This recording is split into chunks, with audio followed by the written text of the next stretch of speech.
Yakshifu rabbuna an saqin fayasjudu lahu. Ketika Allah menyingkapkan keindahan rahasianya yang selama ini tidak pernah dibuka di bumi kecuali bagi ahli ma'rifatullah, yasjudu lahu, sujudlah kepadanya semua orang yang mukmin dan baik laki-laki dan perempuan. Wa yabqa man kana yasjud fi dunya riya'an wa sum'ah. Tapi ada yang nggak bisa kepalanya sujud karena dia dulu sujud riya dan sum'ah, ingin disebut alirannya apa, biar sunnahnya apa gitu ya. Ya, ini sujud sunnah. Ingin disebut sujudnya ala sunnah apa, kelompok apa. Bukan itu sujud kita. Ente sholat bukan karena disebut mau aliran apa, manhaj apa. Sujud itu karena ingin disebut hamba Allah, supaya Allah memanggil kita hamba.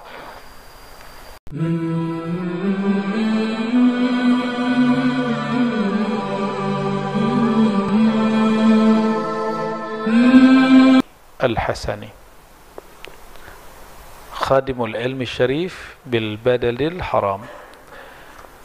Beliau ini orang terakhir Ahlus Sunnah yang boleh mengajar di Masjidil Haram. Habis itu dilarang. Sebelumnya ada guru beliau yang paling banyak muridnya itu namanya Syekh Hasan Mashhad, ya. Syekh Hasan Mashhad, beliau ini muhaddis, juga sufi, juga seorang ahli akidah, ahli fiqih, ya.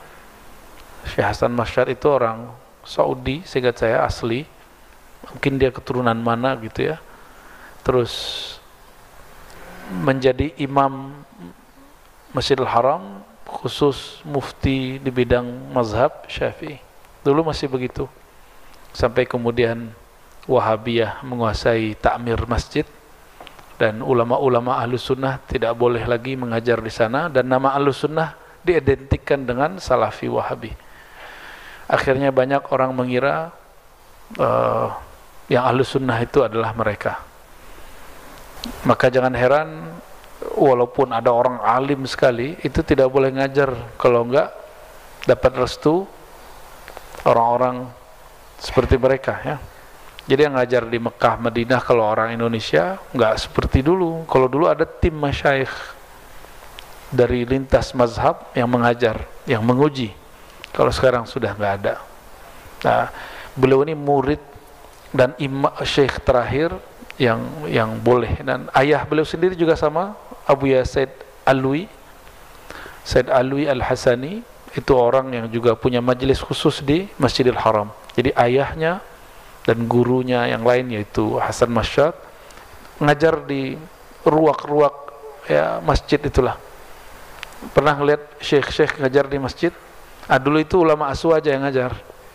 Ya, semoga masa itu kembali lagi. Amin ya rabbal alamin. Nanti Kiai Abdurrahman ngajar di sana gitu. Insyaallah Kiai, ya. Dan ini kabar gembira, ulama Indonesia ini gak sembarangan.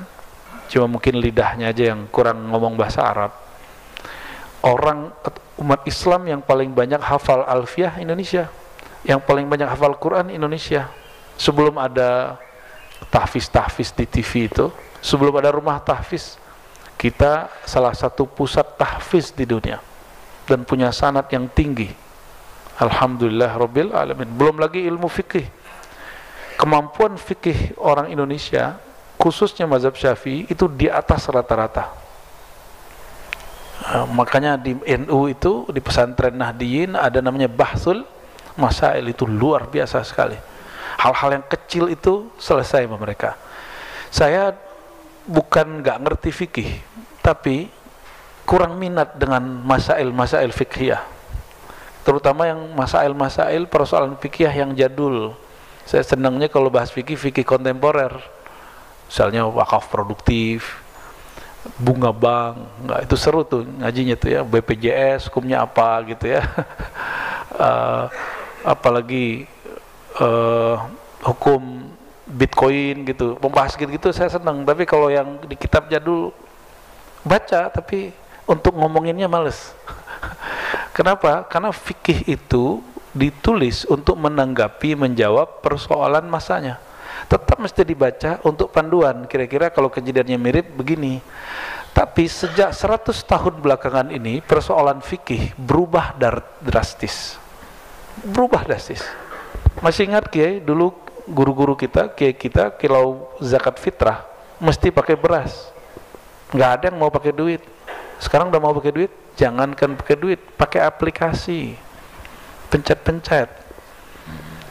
Hukum pakai e-commerce, ya, uang digital, itu nggak pernah ada di kitab fikih jadul. Maka kita perlu penyegaran fikih. Ada ulama yang bagus, Wahbah Zuhaili, Syekh Ali Jum'ah, yang masih hidup Syekh Ali Jum'ah, dan yang agak genit, tapi itu paling menarik, Yusuf Al-Qaradawi. Ya, Syekh Yusuf Al-Qaradawi. Tapi dalam bab politik mereka beda.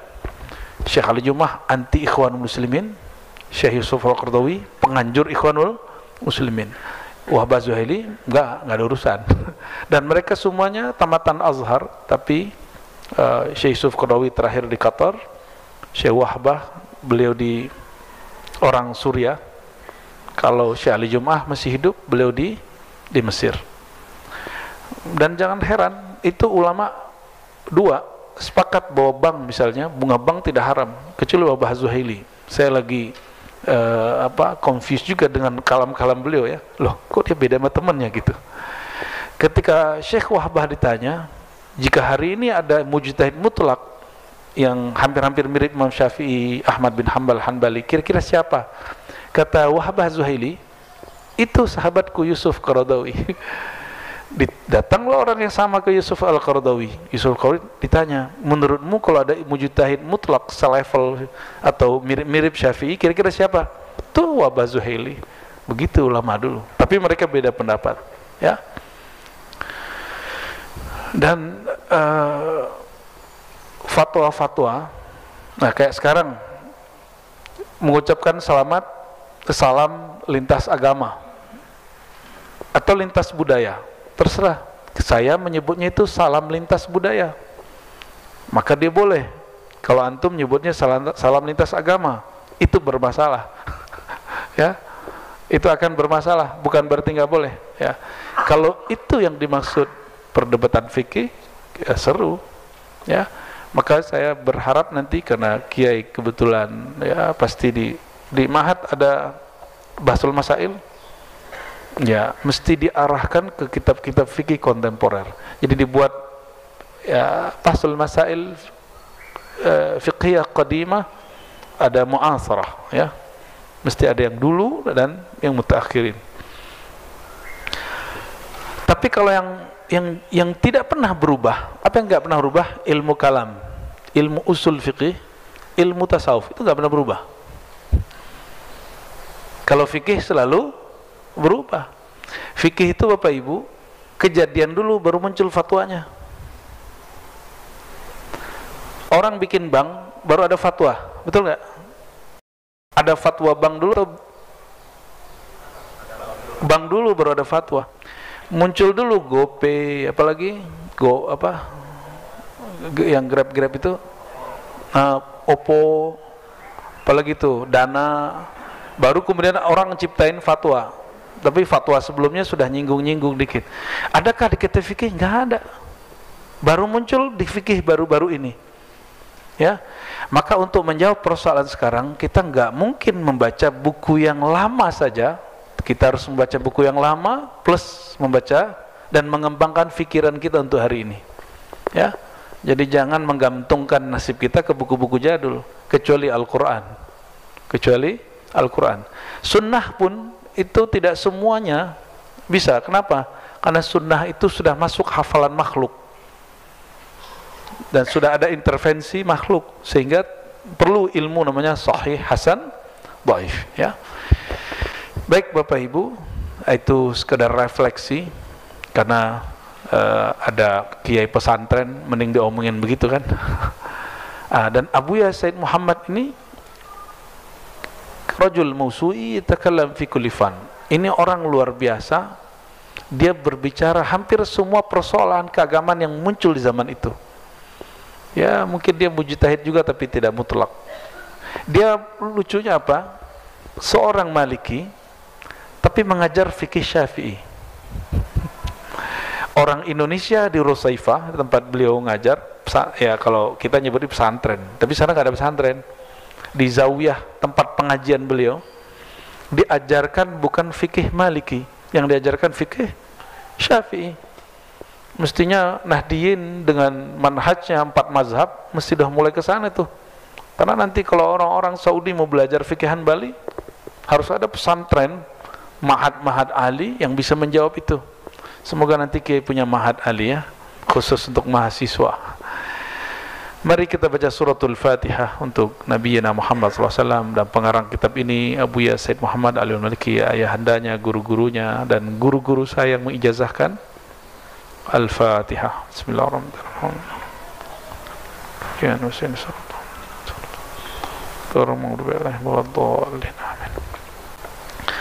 Qala wa min dhalik, ya. Halaman 70 kalau di kitab ini.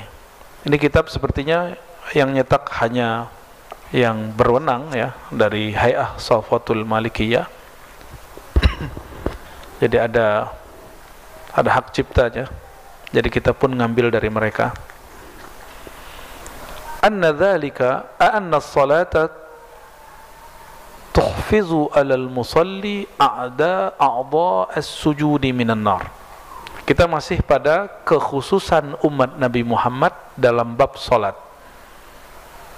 Jadi apa spesialnya, keistimewaan salat pada umat Nabi Muhammad SAW yang tidak pernah ada di umat sebelumnya? Itu sebabnya umur kita pendek, tapi khasais kita banyak, keistimewaan kita banyak. Ini yang disebut Nabi SAW, la ummati la yudra awwaluhum khair am akhiruhum. Umatku barangkali sama saja, yang terbaik bisa jadi terakhir, bisa jadi yang awal, bisa jadi yang akhir. Bahwasan salat itu tuhfizu, akan menjaga, boleh juga dibaca dengan mujarrad tahfazu, ya tahfizu, ya, menjaga alal musalli, terhadap orang yang salat itu, a'dha as-sujud minan nar, anggota sujud daripada neraka. Anggota sujud apa saja? Ya, kening, 2 tangan, 2 kaki. Udah berapa tuh? Lutut 7, kaki 2, lutut 2, tangan 2, 7 bilangan. Dan dalam ilmu huruf, sujud itu kalau dikasih huruf dari samping, lihat orang kalau sujud dari samping, itu hurufnya Muhammad sallallahu alaihi wasallam. Kita kalau ke Banjar, orang Banjar suka ilmu itu. Begitu juga beberapa orang di Cirebon, ya, di termasuk Sulawesi, beberapa senang kalau kita bahas ilmu huruf, ya. Nah, kalau di kitab ini gak disebut alasannya apa secara ilmu huruf, tapi alasannya ada dalam hadis Nabi SAW. Dalam hadis Sayyidina Abu Hurairah, dalam hadisnya tawil, panjang, ringkasannya adalah yudrabus sirat baina dhahranai jahannam, dihamparkanlah as-sirat di permukaan neraka jahannam, ya, neraka. Fa akunu awwala man yajuz, akulah orang yang pertama kali menembus minar rusuli, dari para rasul, bi ummatihi, dengan umatnya, aku dan umatku, ya. Wala yatakallam yawma idzin ahadun illa rusul, tidak ada pada hari kiamat yang boleh berkalam kecuali para rasul. Kita diam semua, ya, diam semua nanti itu, ya. Yang hari ini cerewet-cerewet, suka kritik, ya, nanti rasain antum di sana tuh, ya. Wa kalamur rusul, apa yang dibaca oleh para rasul ketika menapaki sirat. Jadi sirat itu jangan dibayangkan seperti sembatan. Sirat itu ada yang mendaki, ada yang turun. Dia seperti ujung, kayak kita naik gunung, nah, paling ujungnya itu apa namanya itu? Puncak. begitu terus, kadang naik, samping kirinya semak-semak dari yang tumbuh dari neraka, dan di situ ada disebut dengan Sa'dan, ya. Sa'dan itu kayak putri malu raksasa, berduri, durinya segede kepala kita ada badannya, ya. Belum lagi syauknya. Apa syauknya? Durinya itu, siapa yang lewat kepalanya ketancep, ininya copot, nyangkut. Begitu mengerikan as-sirat itu. Dan semua rasul mengatakan Allahumma sallim sallim, ya Allah selamatkan kami, selamatkan umatku, selamatkan umatku. Wa fi jahannam kalali mithlu syauqis sa'dan, dan di neraka jahannam itu permukaannya muncullah kalalib. Kalalib itu bukan kalbun, bukan anjing, tapi maksudnya lilitan. Lilitan seperti duri-duri Sa'dan yang ada di negeri Arab, ya. Orang Arab paham itu, ya. Mirip-mirip kita putri malu. Pernah naik gunung atau masuk semak yang durinya, dia kalau kita kena sekali, kalau kita tarik semakin ketarik, ya. Wa hal ra'aitum syaukas Sa'dan, tahukah kalian apa itu Sa'dan, ya, duri Sa'dan? Qalu na'am, kami tahu wahai baginda. Fa innaha mithlu syauqis Sa'dan ghaira annahu la ya'lam qadra 'izamiha. Dia mirip dengan putri malu raksasa itu, tapi lebih besar dan kita tidak tahu besarnya berapa. Takhtifun nasa bi'amalihim, ya, yang akan melukai, menyambar manusia berdasarkan amal mereka. Faminhum man yubaq aw yahlik bi'amalih, ada yang hancur binasa karena amalnya, bi-nya di situ bi, ya, li ta'lil, ya. Wa minhum man yukhardal thumma yanju, ada yang terseot-seot, pelosok-pelosok, keseret-seret, ketarik-tarik, thumma yanju, dengan proses panjang Allah selamatkan. Oke, hatta idza aradallahu rahmatan man arada min ahli an-nar amara al-malaika yukhriju, ya. Lalu kalau sudah masuk neraka, orang yang tadi, ya, kira-kira kalau kakinya ketusuk punya tenaga enggak? Anehnya tubuh kita yang baru itu punya tenaga. Dia naik lagi, kena lagi, ya. Coba bayangkan, ini mirip tapi beda. Di puncak Himalaya itu banyak orang mati, benar nggak? Tapi kena dingin.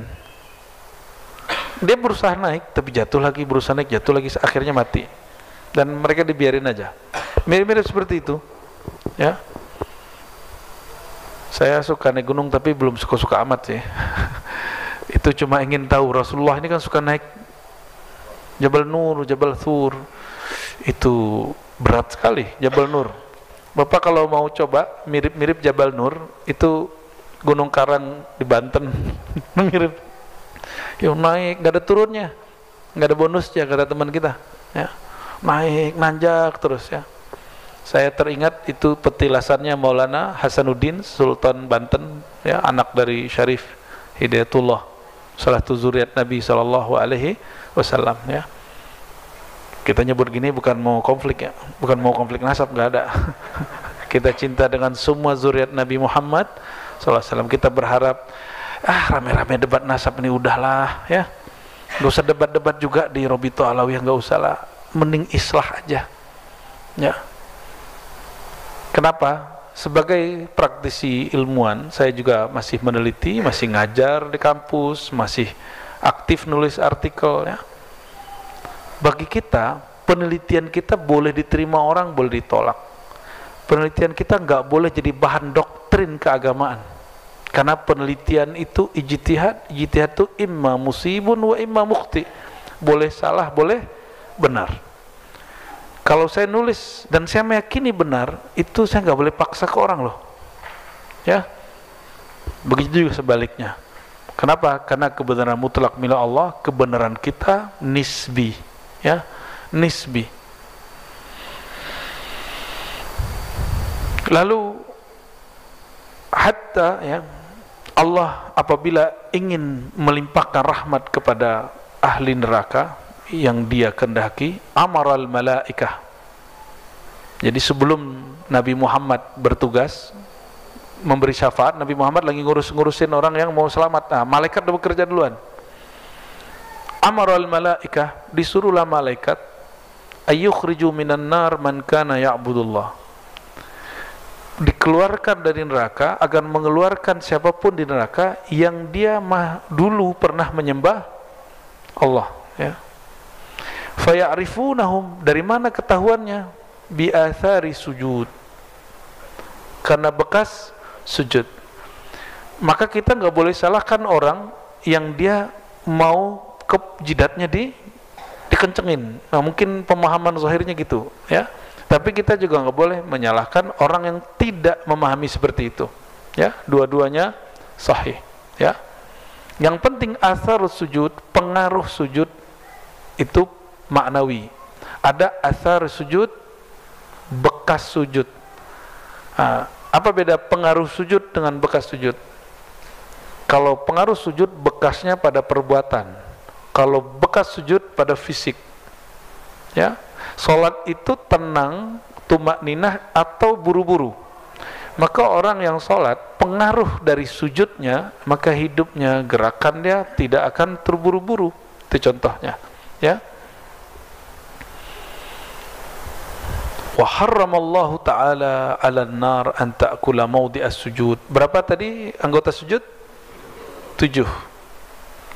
Yang 7 itu enggak boleh dibakar. Tapi badan ikut sujud enggak? Enggak. Ah, maka antum harus punya baca sujud Sayyidina Ali. Sayyidina Ali dalam hadis Nasa'i punya lafaz sujud yang diambil dari baginda Nabi Muhammad SAW. Kalimatnya apa? Sajadalaka dami wa izami. Ya Allah, sujud kepada engkau darahku, tulangku, walahmi, dagingku, rambutku, kulitku, kepada engkau ya Allah. Berarti 7 tadi mencakup seluruh tubuh. Kalau saya menyebut itu sujud Nur Muhammad. Ya, kalau itu istilah aja. Kita nyebutnya sujud apa? Sujud Nur Muhammad. Jadi dia katakan apa? Sujud kepada engkau ya Allah, darahku, dagingku, tulangku, kulitku, rambutku, hanya kepada engkau ya Allah. Itu sujud Sayyidina Ali. Dalam thariqah disebut tasawuf sujud kullu jasad. Sujud apa? Atau as-sujud al-jami'. Sujud yang jami', al-jami'ah. Sujud yang menghimpun semua jenis sujud. Orang yang sujud dengan ini, api neraka tidak jadi untuk membakar dia. Dia masuk. Mungkin ente punya kasus kali dulu. Masuk. Tapi berkat sujud itu Allah selamatkan. Tapi jangan main-main. Sesaat di neraka rasanya lama sekali. Jadi jangan sosok aneh, gua ya nggak apa-apa lah bentar di neraka gitu. Itu perkataan ahli kitab. Ya, lan tamassanan naru illa ayyaman ma'dudah. Itu perkataan ahli kitab, orang Yahudi yang sampai sekarang jahat itu. Apa kata mereka? Tidak akan menyentuh kami neraka kecuali hanya beberapa hari. Dia nggak tahu berapa hari di sorga itu, berapa ratus tahun di sini. Sehari di neraka dan surga itu berapa di sini? 1000. Mau ente 1000? Ya, paling cuma sehari doang. 1000 tahun bro. Mau 1000 tahun disiksa Allah Subhanahu Wa Taala? Jangan, ya, jangan mikir begitu. Maka salah satu doa kita adalah ajirna minan nar, ya Allah bebaskan aku dari neraka. Itu doa yang diajarkan Sayyidina Muhammad SAW, dan Nabi mengatakan, siapa yang mengatakan ajirna minan nar, hadis Imam Ahmad, maka neraka berdoa, ya Allah jauhkan orang itu dariku. Orang itu gak suka sama aku. Ngambek tuh neraka tuh, ya. Dan jika ada orang berdoa, inna nas'aluka ridhaka wal jannah, kami mohon ridhamu dan surga, maka surga mengatakan, ya Allah segerakan orang itu kepadaku. Hati-hati, ente diminta mati tuh. Ya, tapi kalau orang ngerti ilmu haqa'iq, ma'rifat, ada mati sebelum mati, ada taman surga sebelum surga. Taman surga adalah semua taman-taman zikir, majelis zikir, dan majelis keilmuan tentang Allah dan Nabi Muhammad sallallahu alaihi wasallam. Semoga majelis kita termasuk taman-taman surga. Amin ya rabbal alamin. Dan nanti sampai di surga antum masih ngaji loh.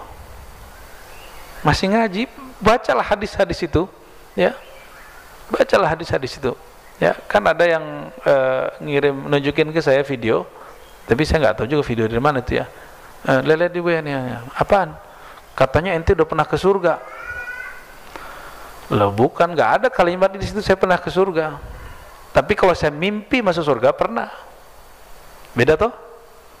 Mimpi saya dimasukkan Allah ke surga saya pernah, tapi saya belum pernah masuk surga. Beda, atau beda? Mimpi ketemu Nabi bukan berarti saya sahabat Nabi.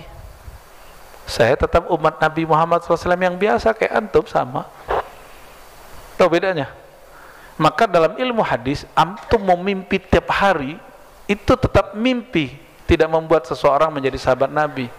Maka saya biasa aja kalau ada orang aku mimpi Nabi. Ini kan lagi rame Muhammad Qasim masuk ke Indonesia. Why? Ya, Pak Qasim ya. Di Malaysia ditolak, di sini diterima. Ini hebatnya orang Indonesia kan. Alhamdulillah lah. Pak Qasim diterima, Ki Abdurrahman diterima. Enak hidup di Indonesia itu ya. Aliran paling aneh aja ada di sini. Antum cari aja semua agama paling aneh itu ada di Indonesia ya. Dan kita bersyukur kita masih dijaga dalam akidah Ahlus Sunnah wal Jamaah dengan dinul Islam. Alhamdulillah Rabbil Alamin. Wa harramallahu ta'ala 'alan nar an ta'kula mawdi'as sujud. Allah mengharamkan kepada neraka, terhadap neraka. Jadi Allah bikin SK kepada neraka. Harramallahu ta'ala 'alan nar an ta'kula mawdi'as sujud. Haram bagimu wahai neraka untuk menyakiti, menyentuh bagian-bagian sujud. Maka sujudnya harus oke. Saya kalau sujud begitu, Pak. Kalau sujud setelah baca subhana rabbil a'la, saya katakan, ya Allah, sujud kepada Engkau dalam hati. Tapi kalau pakai bahasa Arab juga bagus.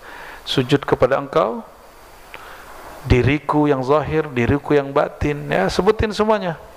Darahku, tulangku, semua sebutin. Dan rasakan nikmatnya. Ya. Itu kalau ada orang sakit-sakit badan, ya, ini rahasia saya sebenarnya, saya bagi aja buat antum. Saya kalau capek-capek gitu caranya, capek banget, nggak bisa lagi, udah sujud agak lama dikit. Saya kan Pak biasa sholat termasuk paling cepat Kiai, ya, karena bagi saya sudah tenang. Ketenangan itu mau baca sekali, 2 kali, 3 kali, kalau tenang udah naik kepala, kan hatta yatma'inna, sehingga kolbumu tenang, gerakanmu tenang. Ya. Malah yang lama itu kita gerakan mau turunnya tuh lama, mau naiknya lama, karena sudah tenang duluan, dan itu nikmat. Ya, fayakhurujuna wa qad intahamhashu aw ihtaraku fayasubbu alaihim ma'ul haya fayanbutun nabatal habbah fi hamilis sayl. Kalau orang habis kebakaran, ini ada pakar kebakaran nih ya, Bang ya. Orang habis kebakaran, gosong nggak? Gosong. Fayakhurujun wa qad intahashu. Mereka keluar badannya gosong, nggak dikenal tuh wajahnya wajah apa. Tapi bagian sujudnya tidak. Maka yang sujud apa? Jidat, hidung mesti kena. Jangan sujud nggak kena hidung, itu sujudnya nggak naik. Jadi sujud tuh mesti kena jidat. Kenapa kita pakai kopiah dianjurkan? Supaya rambut tidak menghalangi, satu helai pun tidak boleh. Satu helai pun nggak boleh. Jadi mau kayak antum kayak Gus Bahak gitu ya, nggak apa-apa, tapi ketarik rambutnya. Jangan sampai ya, kayak ente nih ya, nggak boleh kayak satu nih. Ya, harus diulangin lagi. Jadi kalau rambut tuh diginiin lagi gitu, supaya tidak. Jadi satu rambut itu sujudnya nggak sah, sujudnya nggak sempurna. Secara hakikat tidak sah, secara fikih tidak sempurna. Sholatnya masih sah, tapi tidak sempurna karena sujudnya masih kehalang.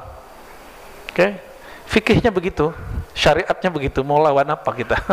Hatiku udah sujud, itu urusan kamu. Allah mau menjaga tubuh ini, bukan hanya menjaga kolbu. Kalau ingin menjaga tubuh daripada api neraka, sederhana aja, sujud, sholat. Mau marifat ente setinggi apa, sayang gak sama badan? Sayang sama badan? Kalau makrifat di ruh, hakikat pada sir, zikir di kolbu, mungkin udah beres semua tuh, ente udah jadi wali. Tapi tubuhnya dijaga nggak? Ya, ku anfusakum wa ahlikum nara. Jagalah dirimu. Ada diri yang zahir, ada diri yang batin. Orang-orang yang belajar hakikat makrifat baru menjaga yang batinnya, belum menjaga yang zahirnya. Sebaliknya, kebanyakan kita orang awam hanya menjaga yang zahirnya, tidak menjaga yang batinnya. Buktinya apalagi sholat masih ingat-ingat yang mana-mana. Betul nggak? Tandanya antum sholat tapi nggak sayang sama batinnya. Berarti wajib nggak belajar ilmu zikir? Wajib, sebagaimana wajib belajar ilmu wudu. Ya, apa kata Nabi? La wudu'a, tidaklah disebut berwudu liman la yazkur ismallah alaih, bagi orang yang tidak nyebut nama Allah, bagi orang yang tidak zikrullah. Berarti lagi wudu pun kolbu kita mesti harus koneksi dengan Allah subhanahu wa ta'ala, apalagi sholat ya.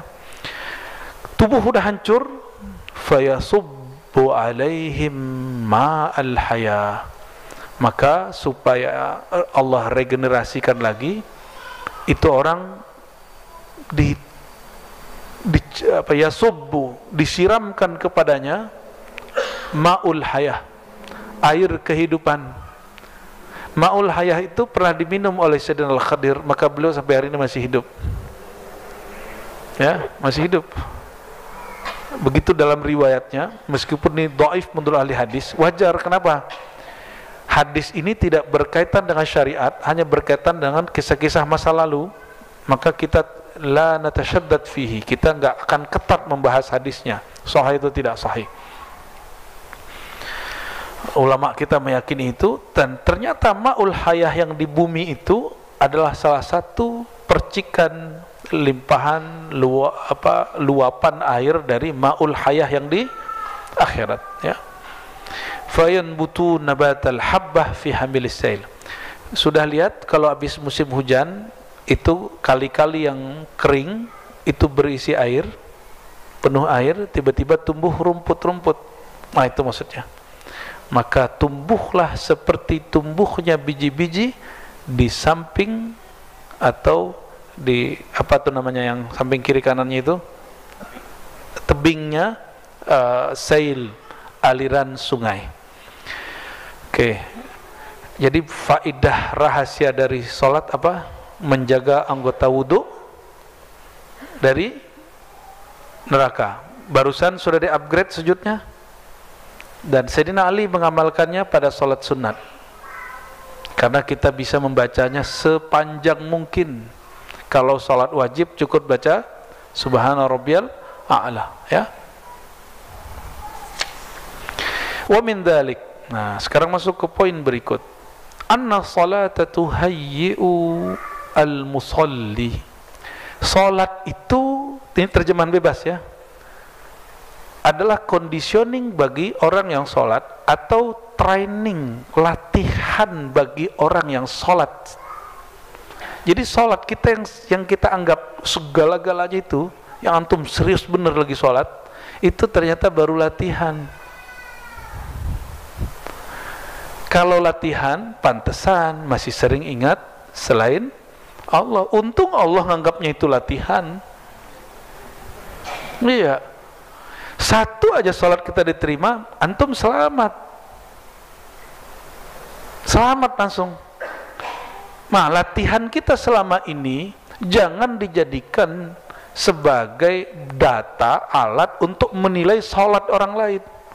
Karena baru latihan kok, belum antum ikut turnamen itu, ya, belum ada pertandingannya kok, belum tahu hasilnya, masih latihan itu. Tuhayyi, saya baru dapat istilah ini. Saya dengar ini kalam dari guru kita beberapa tahun lalu, kata guru, sholat ente itu Razi, itu baru latihan. Kita nggak ngerti maksudnya latihan apaan, gue udah serius-serius begini gitu kan, udah Allah, udah begitu kan, udah merem-merem kita. Ternyata guru-guru kita masih disebut latihan. Maksud beliau apa? Ente jangan belagu sama latihan ente gitu. Maka nanti kalau ngelihat ada wali terlihat tidak sholat secara kasat mata, jangan suuzon. Ya, teman saya suuzon sama guru dia. Apa yang terjadi? Gurunya di mana? Dia pergi kemana? Ketemu lagi sholat. Ya, antum mungkin nggak percaya itu, tapi itu kita menyaksikan berkali-kali. Banyak wali-wali Allah begitu. Dulu wali Majzub siapa? Habib Al-Kaf siapa? Ja'far Al-Kaf juga begitu, sama itu. Di satu kamar kelihatan lagi sholat, yang ini lagi tidur, yang itu lagi baca Quran, yang ono lagi sujud. Mungkin saja Allah mau, ya. Kadang-kadang terlihat di mana dia lagi zikir di sini, terlihatnya di Mekah. Orang di Mekah sumpah-sumpah bilang, ya, ani lihat ente wallahi, ya. Sampai bawa ke wallahi, ya. Kita dari kecil punya guru dan hidup. Saya bukan dengar dari orang lain, saya dengar dari orangnya langsung yang lihat, dan orang yang dilihat juga masih hidup. Apa kata dia? Ente jangan bilang-bilang, nunggu aneh mati dulu katanya. Ya, namanya Maulana Muhammad Nuruddin. Waktu saya masih kecil, ya, Thariqat Naqsyabandiyah Khalidiyah, beliau itu nggak pernah haji, nggak pernah umroh, orang nggak berduit. Lalu temannya seorang ulama, guru hikam saya, masih hidup, Abu Yanuman Bashir, masih hidup Pak, umur 80 berapa sekarang, 88 kali. Apa kata dia? Wallahi, di Padang Arafah saya melihat, ya, gurumu 2 kali malah, waktu lagi tawaf. Ya, mungkin beliau masih ingat atau sudah lupa. Kadang-kadang orang sudah berumur bisa jadi lupa, ya, tapi kami yang mendengar saksinya banyak. Ketika dia pulang, dia tanya, Tuan Syekh, ente haji kemarin? Enggak, katanya. Terus kok aneh lihat ente? Jangan bilang-bilang. Tapi tetap aja dibilangin. Nggak sabar, ya. Karena selama ini mikir, ini orang kok bisa, orang nggak ngerti baca kitab kok bisa jadi mursyid. Ternyata sirnya lebih kuat daripada orang bisa baca kitab. Maka kita nggak boleh inilah underestimate lah terhadap orang yang mungkin kualitas intelektualnya di bawah kita, ya, secara zahir ekonomi mungkin juga nggak kayak kita, biasa aja. Siapa tahu dia punya rahasia yang kita nggak punya, ya.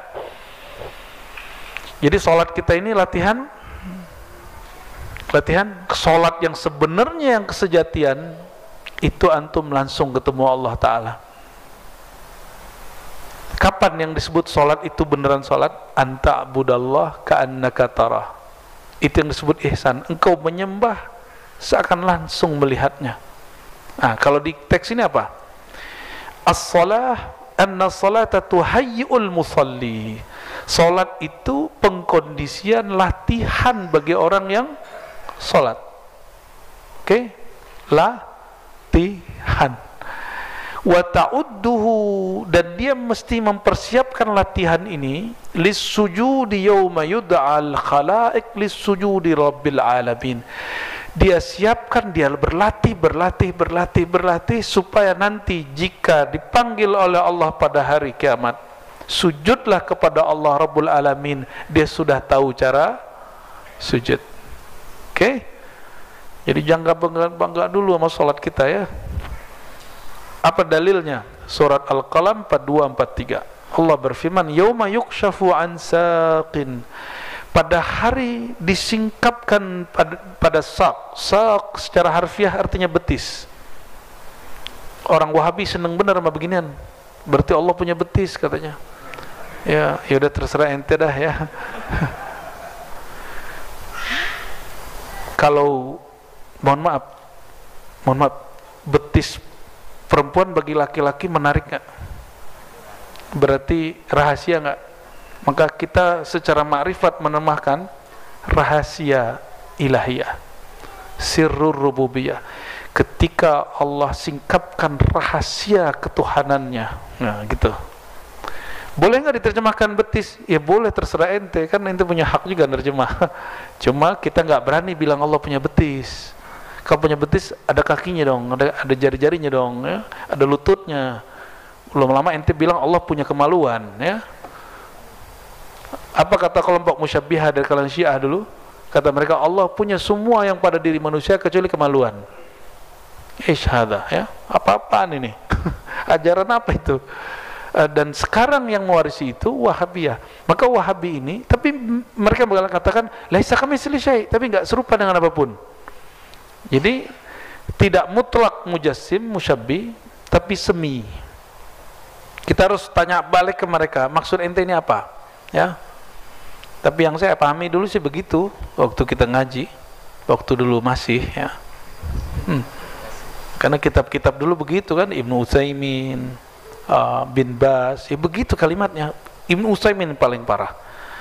Apalagi yang lebih dahulu, ya, lebih awal, Ibnu Taimiyah, Ibnu Qayyim, itu parah, ya, waktu membahas bab sifat. Lalu lebih awal lagi, ya, hidup di zaman salaf, tapi ulama salaf beda sama dia, namanya Utsman bin Sa'id Ad-Darimi, sampai mengatakan Allah punya pipi.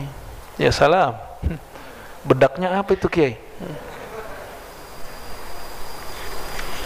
Wa yud'auna ila sujud fala yastati'un, dipanggillah mereka bersujud, ayat 42 Al-Qalam, mereka tidak sanggup, mereka tidak sanggup. Khasyiatan absaruhum tarhaquhum dhillah wa qad kanu yud'auna lisujud wa hum salimun. Jadi sujud kita ini Bapak Ibu, ada yang pernah sakit punggung pinggang terus nggak sujud selama sebulan, rasain ruku mau sujud nanti susah, ya. Nanti, itu sebabnya jangan-jangan tidak semua yang ke dokter-dokter aliran barat itu benar. Ya, saya alhamdulillah hari keempat udah bisa sujud Pak, habis tempurung ini pecah. Kata dokter biasanya ini 2 sampai 3 bulan. Benar nggak Pak dokter? Benar. Alhamdulillah sudah bisa sujud. Hari keempat tuh udah bisa begini. Karena 4 hari itu saya ngajak badan saya terus seperti Sayyidina Ali. 4 hari. Setiap jam sholat, kan saya nggak bisa sujud Pak. Gerak dikit sakit semua. Apa yang kita katakan? Wahai diriku, katakan aku sholat, aku ruku, aku sujud. Nah, sebutin semuanya, darahku, dagingku, tulang. 4 hari saya begitu, hari kelima bisa sujud. Tapi sakitnya bukan main, ya, sakitnya bukan main. Alhamdulillah, ya, berarti masih manusia, ya.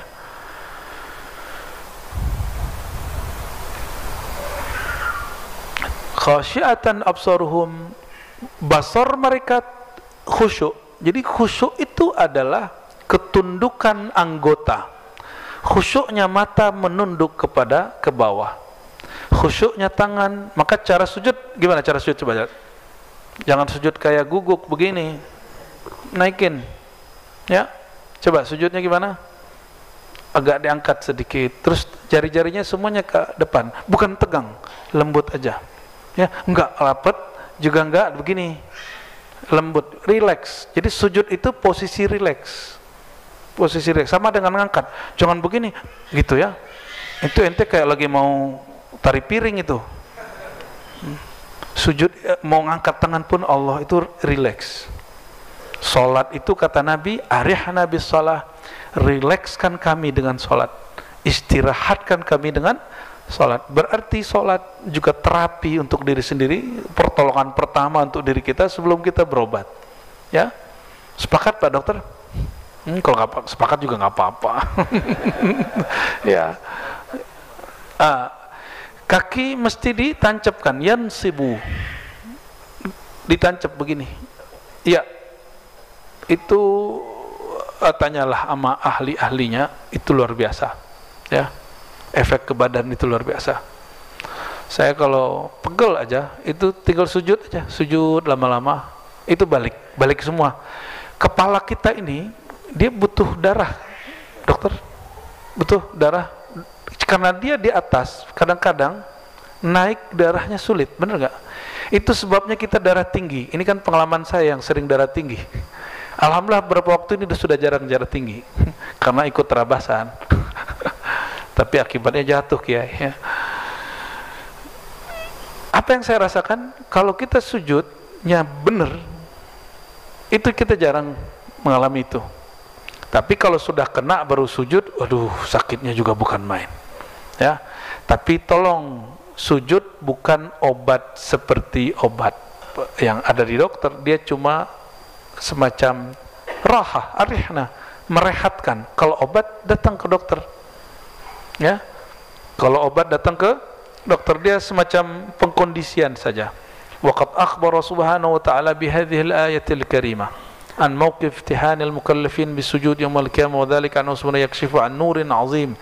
Beliau Abuya Said Muhammad menerjemahkan disingkapkan sak, disingkapkan apa?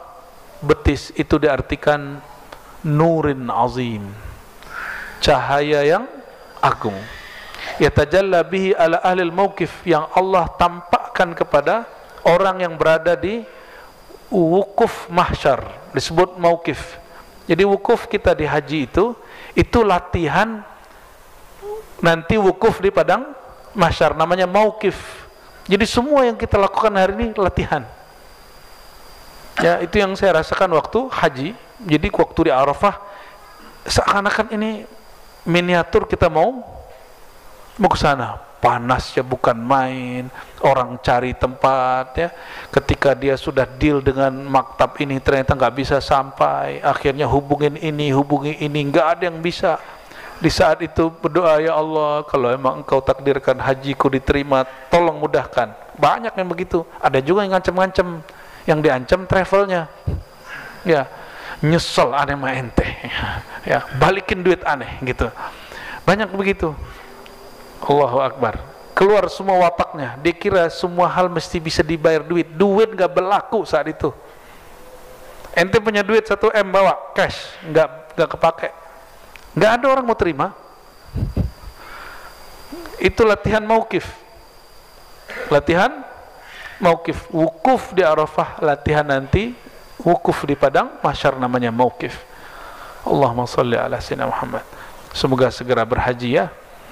Ya, mumpung masih ada berapa tahun inilah, kita nggak tahu tahun-tahun berikutnya. Segera haji. Ya, punya duit bayar banyak sekalian. Nggak usah ditumpuk-tumpuk ya. Tapi kalau enggak ya juga umroh aja lah. Kan liman istata'a ilaihi sabila, bagi yang sanggup aja. Dalam hadis Abu Sa'id, orang-orang mauqif dipanggil sujud, Nabi SAW bersabda, yakshifu rabbuna an saqin fayasjudu lahu kullu mu'minin wa mu'minatin.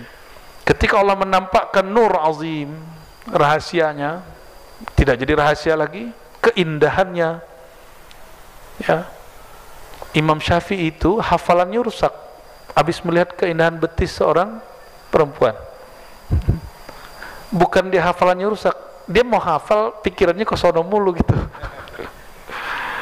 Itu baru melihat lawan jenis. Kalau perempuan nggak tahu ngelihat apa, ngelihat apanya laki-laki yang bikin kemudian kepikiran mulu. Saya nggak tahu lah ya, nggak pernah jadi perempuan soalnya.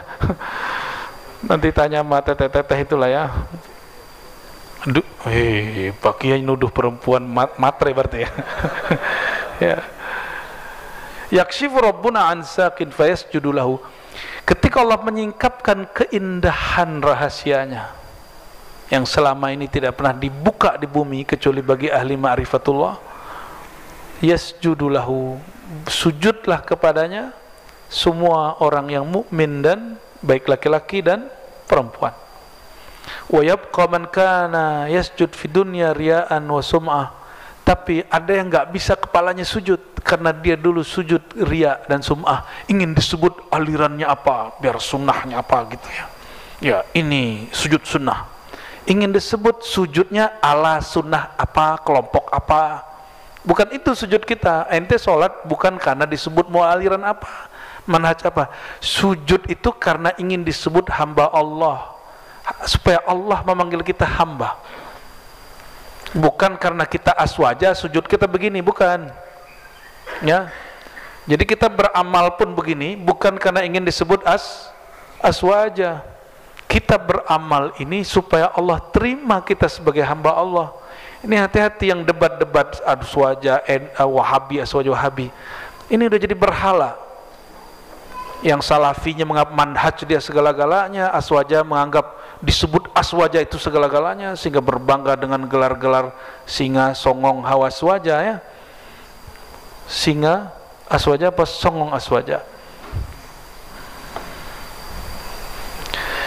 Wa yabqa man kana yasjud fid dunya riya'an wa sum'ah. Orang yang riya dan pamer sujud,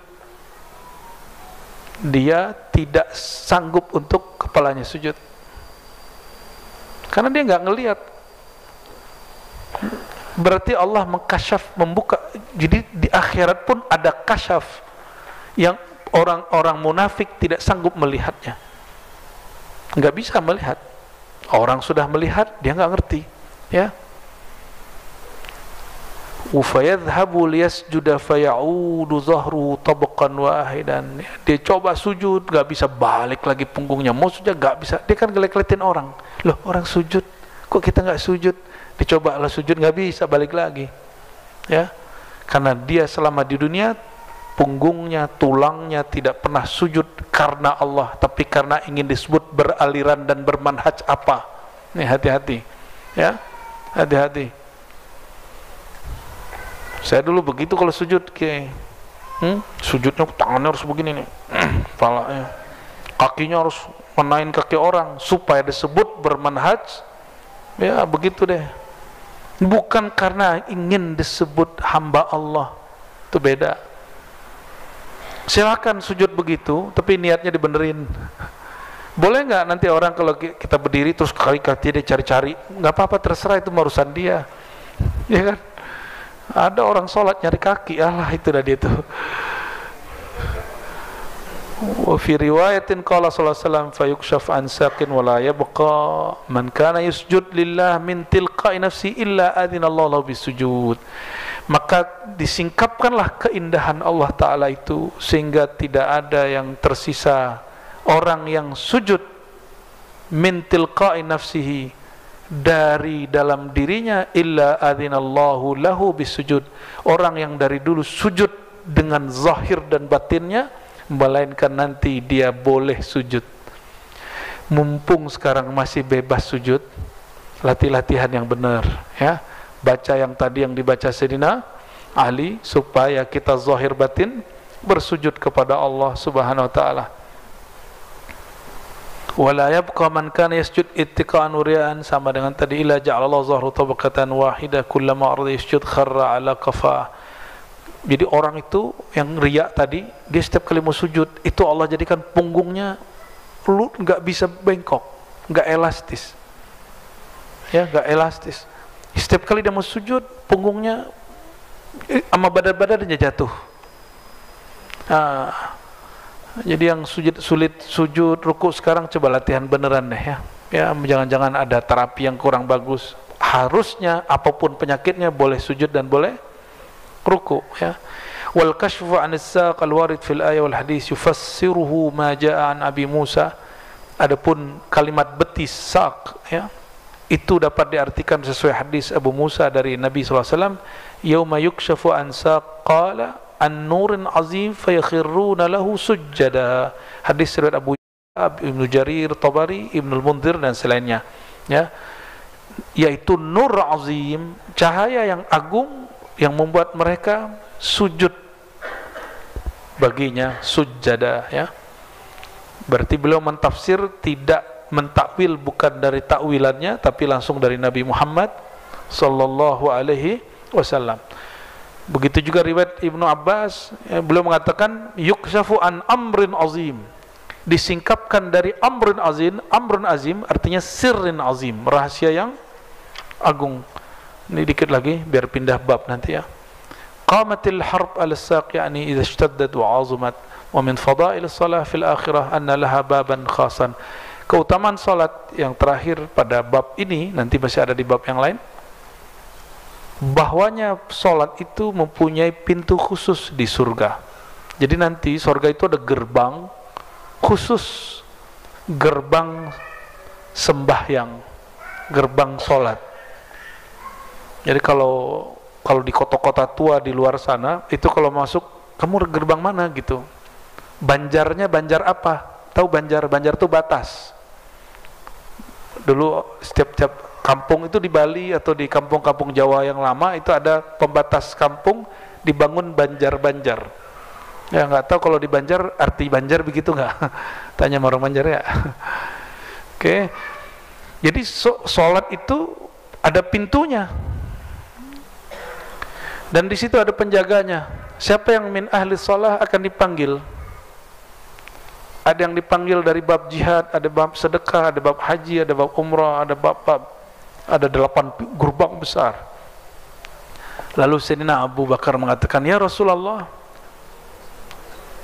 bolehkah, mungkinkah seseorang dipanggil dari semua gerbang? Nabi sudah faham maksudnya, tolong doain aku. Jadi Abu Hurairah itu nggak pernah minta langsung sama Nabi. Abu Hurairah itu sopan sama Rasulullah. Kalau mau minta itu nanya. Jadi minta itu nggak bilang, Rasulullah doain aku dong, kayak Uqasyah. Uqasyah ini kan langsung belak-belakan. Ya Rasulullah doain aku, gitu kan? Aku jadi orang yang begitu. Kalau kalau Sayyidina Abu Bakar enggak. Abu Bakar mengatakan, ya Rasulullah, adakah orang yang dipanggil dari semua pintu? Bukan pintu yang dia maksud. Sayyidina Abu Bakar ingin menjadi ahli ibadah, semua ibadah. Apa kata Nabi SAW? Nah, ini ujung hadis kita ringkasnya. Na'am wa arju an takuna minhum. Ujung hadis. Tentu, dan aku berharap engkaulah salah satu dari mereka. Semoga kita sebagian dari mereka. Amin ya rabbal alamin. Barangkali itu Bapak Ibu ada diskusi. Ada Kiai? Satu laki, satu perempuan? Baik, Bapak sekalian, dibuka pertanyaan ya. Satu bapak-bapak ini, bapak sama ibu ya. Baik, moga silakan Pak. Assalamualaikum warahmatullahi wabarakatuh. Assalamualaikum. Buya, saya sebetulnya saat ini sedang mengalami kalau dibilang takdir buruk, enggak ya Buya, karena takdir itu menurut Allah itu semuanya baik. Tapi ketika mendapat itu saya ketika sujud Buya, kan saya jadi baca-baca buku nih Buya, bahwa bacaan sujud itu ternyata yang saya tahu ada 12 bacaan sujud, cuman tidak dijelaskan itu untuk sujud sholat wajib atau sholat sunnah, pokoknya nggak ada batasan itu. Sehingga saya ketika sujud memang lama, saya gabungkan sujud bacaan-bacaan itu, tapi dalam bahasa Arabnya itu, misalnya setelah bacaan Subhana Rabbiyal A'la itu saya Subhana Rabbika ya, terus kemudian yang saya lupa jadinya tuh, karena jadi ada 3-4 yang saya bacaan sujud itu saya gabung karena untuk kebutuhan batinnya saya, supaya saya bisa melewati. Kalau dibilang takdir itu akhirnya saya bilang indah jadinya Buya. Dan itu itu apakah itu diperkenankan seperti itu Buya, bacaan sujud yang seperti itu? Terima kasih. Assalamualaikum warahmatullahi wabarakatuh. Itu 2 bab ya, 1 takdir, 1 bacaan. Bacanya yang borong mulu. Jadi pertama, bolehkah menggabung beberapa bacaan riwayat dalam 1 rukun? Itu dijawab oleh Imam Nawawi dalam Majmu' beliau, Syarah Muhadzab. Bahkan lebih dari 12 barangkali ya bacaannya. Beliau mengatakan dianjurkan bagi seseorang jika dia mempunyai waktu untuk membaca semua riwayat itu, semua jenis redaksi itu. Jadi antum kalau hidup di zaman Nawawi, dia sholat sunat itu baca sujudnya lama. Satu riwayat Abu Bakar, riwayat Ali, pindah ke Ubadah bin Samit, Abu Sa'id, Ibnu Umar, terus sampai kepada riwayat-riwayat yang dhaif, digabung semua. Yang 12 itu mungkin yang sahihnya. Hasannya belum dihitung, dhaifnya belum dihitung. Imam Nawawi mengatakan, engkau amalkan hadis dhaif itu meskipun sekali, siapa tahu hadis dhaif itu tidak dhaif. Siapa tahu hadis dhaif itu tidak dhaif. Dhaif itu kan penelitian.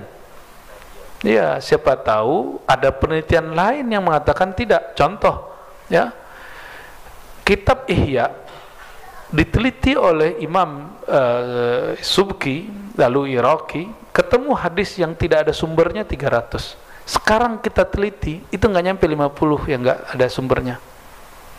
Pas saya tanya sama teman saya, itu mah ente nggak ketemu sumbernya, aneh ketemu semua kecuali 20. Masih ada juga sisa sama dia.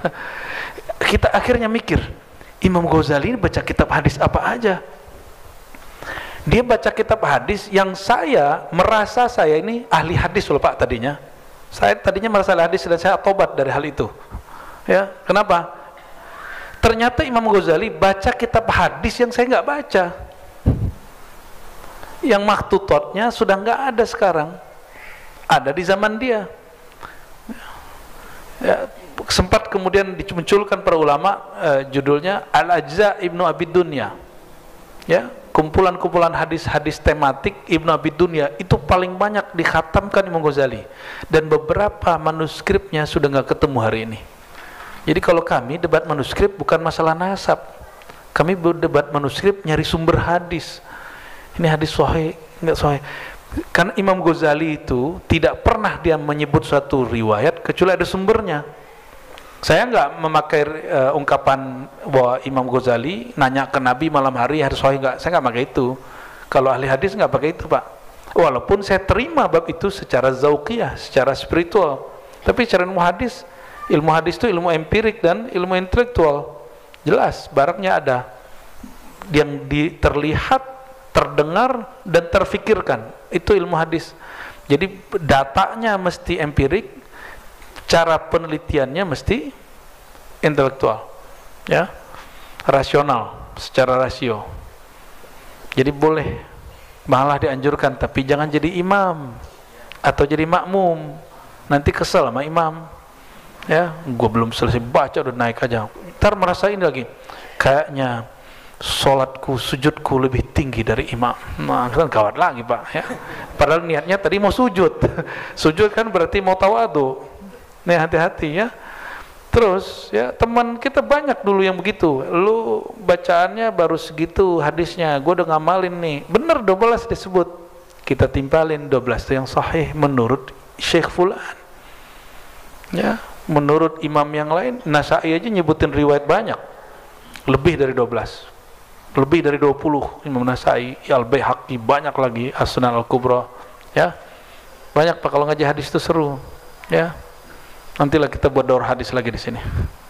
Daurah kan orang nulis sifat sholat Nabi ala Albani. Nanti ada Pak, sifat sholat Nabi menurut Imam Syafi'i.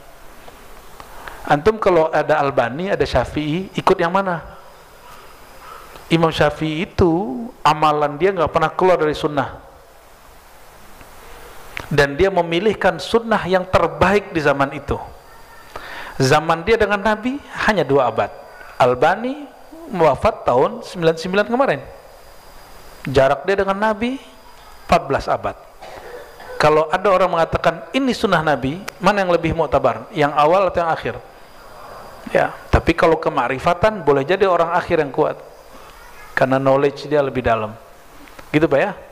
Terus takdir buruk itu persepsi kita di sisi Allah, semua yang dia mau baik, ya. Betapa banyak orang yang dibuat susah hidupnya di masa muda, itu secara zahir buruk, tapi dia karena susah itu jadi bisa berdikari, jadi cerdas, ya, tahu jalan keluar, tahu manajemen konflik. Konflik itu jelek, bener gak? Tapi konflik itu kalau disikapi dengan bab tadi, itu jadi guru. oh kalau konflik, ini loh manajemen konflik. Nanti kalau konflik di rumah tangga, di komplek, di masyarakat, ada loh caranya. Ternyata caranya cuma satu doang. Ini doang, ngomong yang baik ya, sampaikan yang baik, itu doang Pak. Fa aslihu baina akhwaikum, islahkan, pakai islah, pakai doa. Mengislah orang pakai doa apa pakai mulut? Pakai mulut Pak. Itulah hebatnya politisi. Itu sebabnya juga kenapa politisi itu sekarang musuhan, besok temenan. Ini ya terserahlah, ada pimpinan partai yang mulutnya mak sih wajar ya, kita maklumi ya, tapi gitu-gitu kan anak proklamator ya kan. Ya kita doakan mereka baik-baik aja ya, karena negara kita demokrasi, kita sangat memerlukan partai, pimpinan partai, anggota partai. Kita doakan mereka diilhami nur amanah, nur adalah, amin ya rabbal. Jangan komentarin bulu mulu, capek. Satu lagi di belakang, siapa tadi? Oke, silakan. Bismillahirrahmanirrahim. Assalamualaikum warahmatullahi wabarakatuh. Warahmatullahi wabarakatuh. Ya, pertanyaan saya Buya, seperti yang Buya sampaikan tadi bahwa rahasia sholat adalah menjaga anggota wudhu dari neraka. Yang ingin saya tanyakan, bagaimana dengan orang yang wudhunya tidak sempurna? Okay. Yang pertama, yang kedua, saya melihat ada beberapa orang yang berwudhu dengan memakai air berlebihan. Namun saya juga melihat ada orang yang berwudhu hanya menggunakan seperti semprot, spray gitu. Terutama ini ditemui ketika kita sedang umrah atau haji ya. Baik. Terus yang ketiga, bagaimana kalau kita berwudhu, namun dalam perasaan kita itu seperti kayak buang angin lagi, dan itu berulang kali gitu. Nah, bagaimana kita untuk menghilangkan was-was seperti itu? Jadi ngaji fikih deh. Kian jawab lah ya. Terima kasih Buya atas jawabannya. Assalamualaikum warahmatullahi wabarakatuh. Wudu itu dua aja, tidak sempurna atau tidak sah. Tidak sempurna masih sah, tidak sah ya sudah. Ya, wudu itu sederhana ya, faksilu wujuhakum wa aidiakum ilal marafiq. Ya, jika kamu hendak sholat maka basuhlah, bahasa lama tuh faksilu, basuhlah wajahmu dan tanganmu sampai marafiq. Marafiq mana sini? Ya, sikut ya, sikut sini. Basuh bukan diguyur, bukan ya, dibasahin maksudnya. Wamsahu biru'usikum, lalu usaplah ru'us, kepalamu, bukan rambutmu. Jadi nggak punya rambut nggak apa-apa, tapi yang masih punya rambut bagian dari kepala, makanya cukup minimal 3 helai rambut. Itu kalam Imam Syafi'i dari kalam sahabat Nabi radhiyallahu taala anhum ya. Nah, di sini orang debat juga ya, wamsahu biru'usikum. Imam Syafi'i dapat hadis Nabi yatawadda salasan, kadang marratain, kadang marrah. Nabi itu kalau wudu kadang 3 kali, 2 kali. Itu berlaku semua. Tapi gurunya dia, Sufyan bin Uyainah, mengatakan enggak, kalau kepala cuma sekali.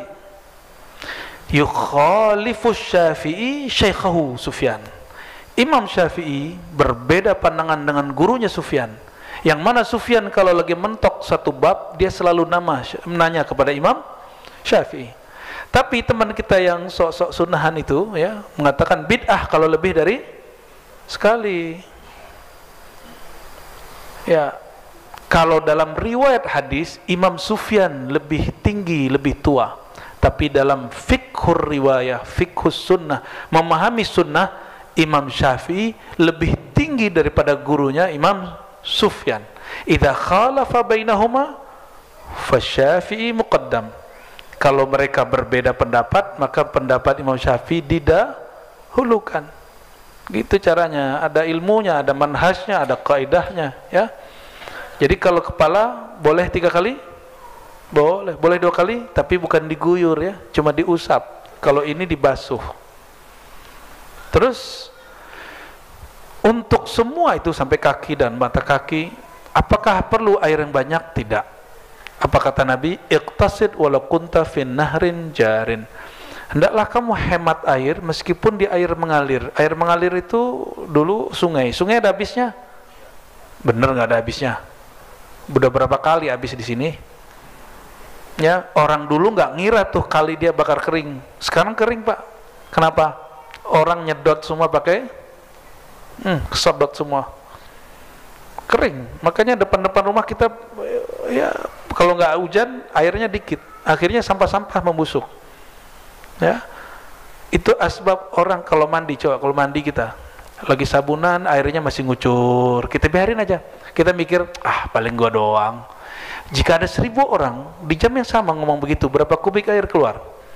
Antum lagi wudhu di bawah di masjid, lagi antara wajah dengan tangan, airnya ngucur, dan antum mikir gini, paling saya doang. Setiap hari di sini, ini biasa rata-rata berapa orang sholat sini, Kiai? 40, 100? 100 lah ya, anggap 100 menghibur diri. 100 orang, 5 waktu, 500, dan mikir begitu setiap hari. Wajar air kita habis, ya, wajar air kita cepat habis. Akhirnya hari ini orang Indonesia yang negeri hujan minumnya pakai air galon. Itu sudah fitnah akhir zaman. Ini orang nggak sadar loh. Orang udah nggak sadar. Bapak minumnya pakai air apa? Air galon. Padahal air kita melimpah. Air kita udah nggak enak karena kebiasaan minum air galon. Kalau orang biasa minum air tanah, nggak biasa juga minum air galon. Ya, dulu ayah saya menikah dengan ibu sambung, itu nggak bisa kalau minum air galon. Dia bisanya air mesti dimasak, dan itu air sumur kalau bisa. Ya, jadi kalau saya datang ke rumahnya, lidah saya harus ini dulu, coba-coba cip-cip dulu, rasa tanah gitu. Sama, dia kalau datang ke rumah kita, dia juga nggak nyaman. Begitu.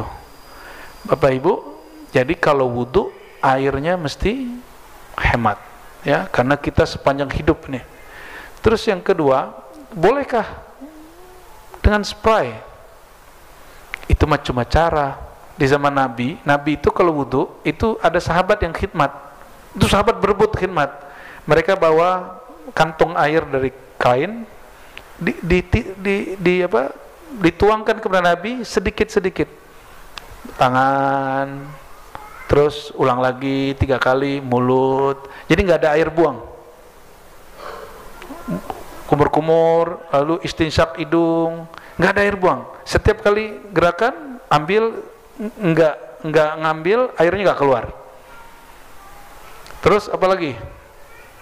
Nabi cuci wajah, ambil sedikit, ulang lagi. Jadi di saat Nabi mengusap, airnya nggak tuang, nggak dialirkan. Begitu cara Nabi. Lalu kalau pakai spray gimana? Ada yang merusak nggak? Jadi ini yang perlu diperhatikan. Kalau kita merubah cara, apakah merubah kesucian air? Kalau pakai spray merubah nggak? Enggak. Yaudah silakan. Kalau saya sering wudhu pakai gini kalau lagi umroh haji, ya, ambil 1 gelas dari zam-zam itu, terus kita wudhu aja. Nah, yang terakhir itu ghururus syaitan, ya, hati-hati, waswas syaitan, itu waswas syaitan, ya. Kalau wudu terus terasa kok kayaknya ada yang keluar, ada yang gerak, itu kalam Nabi sendiri. Apa kata beliau? Jangan kamu menganggap wudu batal. Kenapa? Karena syaitan menggerakkan, mohon maaf, bagian duburmu, gitu. Itu jadi syaitan bisa niup-niup juga, Pak, jorok juga dia itu, ya. Jadi kita ngerasa kayak, maka dalam ilmu usul fikih ada namanya al-istishab, baqa'u makana ala makana. Selama belum ada bukti bahwa kita kentut, bukti orang kentut itu apa? Apa kata Nabi? Hatta tasma, sampai kamu dengar suara, atau yashummu raihataha, kamu mencium baunya. Kan ada baunya, ya. Khas loh baunya itu, hidupnya harum, bau mulutnya harum. Kalau kita gimana mau harum, makannya jengkol. Orang Betawi makannya jengkol, ya. Di surga ada jengkol nggak? Mudah-mudahan ada katanya. Saya juga berdoa begitu, biar pete ada di sono dan durian, ya kan. Baik, kira-kira itu Bapak Ibu. Semoga bermanfaat. Semoga kita tambah cinta Rasulullah SAW, tambah semangat sholat, tambah semangat belajar rahasia-rahasia sholat, sehingga sholat tidak lagi jadi beban, justru jadi hiburan batin kita kepada Allah SWT. Inilah yang dikalamkan masyayikh terdahulu. Kau mencari hiburan ke mall, ke pasar, ke gunung, hiburanmu ada di dalam hatimu, yaitu sujudmu.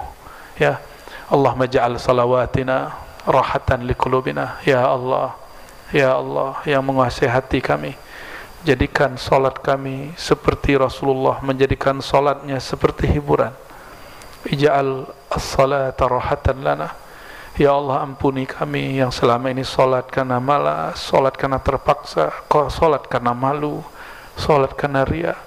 Ya Allah, Nabi Engkau mengatakan nanti akan dipanggil orang-orang untuk bersujud di mauqif padang mahsyar, dan semuanya sujud kecuali orang-orang yang dulu ria, orang-orang yang dulu sujud karena ingin dipandang, dipuji, ingin disebut orang soleh. Dia sujud karena ingin pamer.